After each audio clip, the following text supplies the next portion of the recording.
Hey YouTube, it's SithLord04 and I've got a slight problem. I really like the Nintendo 64. There is a bit of nostalgia because it was my first Nintendo console, but the older I get, the more I find myself liking it despite its age.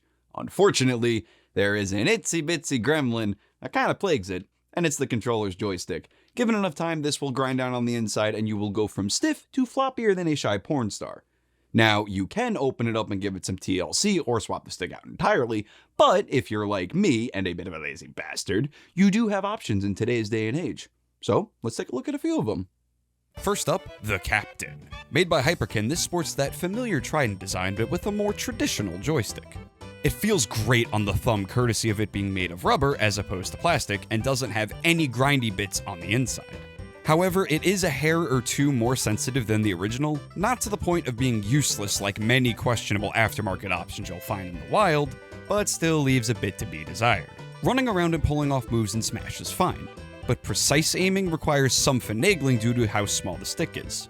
Practice can make perfect, but even then jitter happens when holding it in place. And despite the stick being easier on the thumb, I found the Fantastic model to be slightly uncomfortable compared to an original after a couple of hours. Something about it just wasn't meshing with my mitts. Not to mention that whilst L, R, and Z are about the same as an original, the face buttons are a hair stiffer.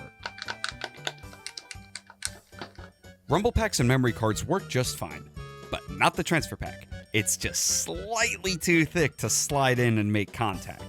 But my biggest complaint, minusing the stick being a bit finicky, is the connector. It's so tight that you have to jiggle it for insertion and pulling out. I like a nice snug fit. Not so tight you need to break out the lube. Overall, it's pretty decent, and for about 20 bucks either online or your local retro shop, it ain't a bad deal. It's definitely better than the no-name knockoff N64 controllers you'll find in the wild, or original controllers with garbage sticks thrown right in. Hyperkin also has Funtune models. Everything I said about the regular Captain applies to this as well, except for this stick. It's GameCube style, a little larger, looser, touch more comfortable, but still has the jitter when holding it in place with Zelda and GoldenEye. Again though, 20 bucks, not a bad deal at all. You could definitely do a lot worse. Now if you're not a fan of the Trident design or you need something that's a little closer to the original but won't die a slow painful death, this little guy might be up your alley. Retrobit's Tribute 64 is an interesting one. They opted to take the design of the coveted HoriPad Mini, make a couple of minor tweaks, and put it out into the wild for a fraction of the aftermarket price. I don't have a HoriPad to directly compare it to, but on its own merits, holy shit. It's a few sizes smaller than the Trident, be it old Ninty or third party, and melds nicely to my mid-size mitts. Plus, it's very comfortable even after long hours of playing. Like the Captain, it works with memory cards and rumble packs, but still no transfer pack. This boy is just too big to fit. Sad face. The buttons are easier to press than the Captain and feel great. You've got two Z buttons underneath L and R that are satisfying to press, but the star of the show is this girthy stick right here. Sort of GameCube style, but large and loose to compensate for being a touch more sensitive than the original, but not to the point of being useless. Running around in Mario and Zelda is smooth as butter. Same with turning corners as a family-friendly squirrel. And it's much easier to get a perfect score in a shooting gallery, and deliver headshots on unsuspecting Spetsnaz all without the jitter. It's good for Smash too, but since the stick is physically bigger, it takes just a little bit longer to change directions. I found the learning curve here more challenging compared to aiming, but once I got it down, it was very satisfying. The D-pad leaves a bit to be desired. It's fine for menus, but trying to play with it can leave your thumbs touching each other constantly like a couple of horn dogs. The connector is a hair or two less tight than the Captain, but still requires a bit of jiggle for insertion and removal. This thing seriously impressed me. Damn near everything played like fucking butter, and if something went wrong, it was my own stupidity, rather than this kneecapping me. There is a bit of a learning curve with placing your fingers on the back and working the stick, but once you get it down, you are set. For about $25 as of this video, it's a solid controller that punches well above its fucking weight class. There is one more, and online it gets brought up the most. The Brawler 64 from Retro Fighters. If YouTube and Reddit searches are to be believed, this set a new gold standard for aftermarket N64 controllers. It certainly set a few standards, alright. The Brawler is a textbook case of how to not design and manufacture a controller. For starters, it's big. Bigger than the GameCube, Switch Pro, Xbox One, and DualShock 4 to its detriment. The handles jut into my palms, and when combined with the cheap translucent plastic, pains and cramps come out within minutes.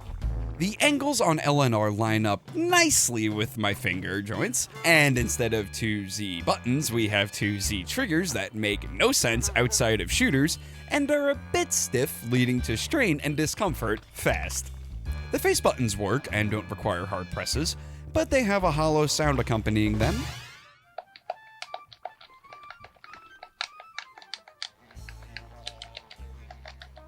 The stick is responsive, not overtly sensitive, contains no grindy parts, and lacks the jitter.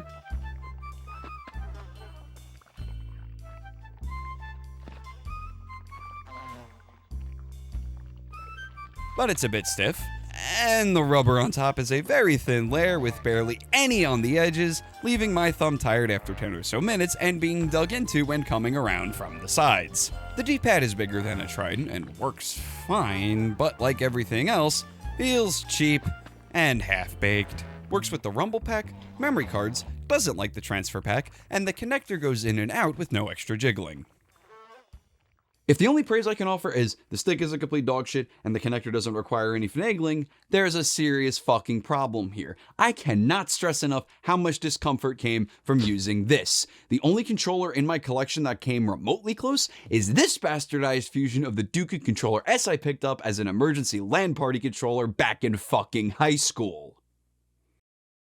I get that for some, the Trident and Tribute might be a little too small, or you just want something with a more traditional form factor, but this is not a step in the right direction. In fact, it's a step backwards. Right about here, there's a problem. This clip should be fucking green. Instead, it's gray. In this handle, the plastic bubbled because of something in the manufacturing process. When your product is priced at $40 fucking dollars, yeah, these issues should be non-existent. And to further add salt in the wound, none of my Hyperkin controllers have this fucking problem. And those are half the price of one of these. You can buy 2 fucking captains for the price of 1 fucking brawler and get something that was at least built fucking competently. To cover my bases, I did give the gray model a shot. And whilst the plastic is of a higher quality than the Discount Fantastic version and no visible defects are present, it still suffers from being too bulbous, and brings with it 2 new issues. The C buttons are worse than any of Hyperkin's offerings, and pressing L in this spot has an odd feel and sound to it.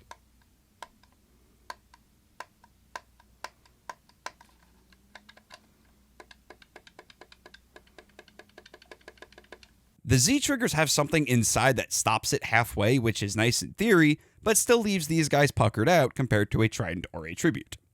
The stick has a bit more rubber, jitter still doesn't happen, and the connector lacks a death grip, but as a whole, it still feels like an overpriced, half-baked package, and again, for $40, I expect better. Much better. So, out of all of these, which ones would I recommend? These are great for N64 nights if you just need something on the cheap and disposable, but not built like complete shit. The sticks will get the job done for the most part if you decide to load up GoldenEye, Perfect Dark, or anything that requires precise aiming.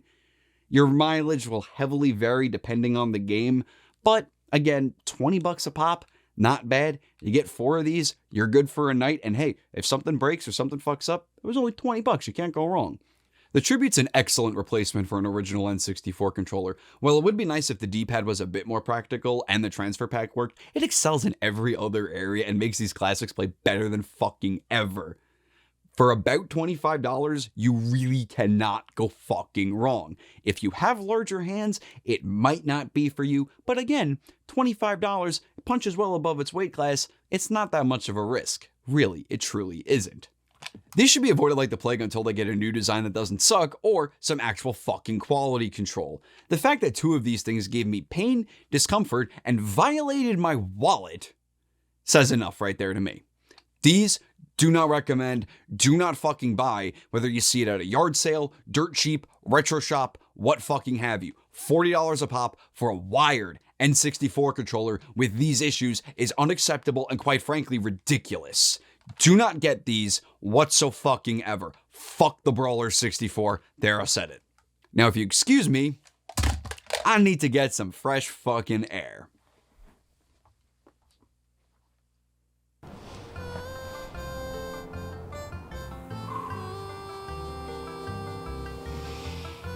I love roasting man-made turds first thing in the morning.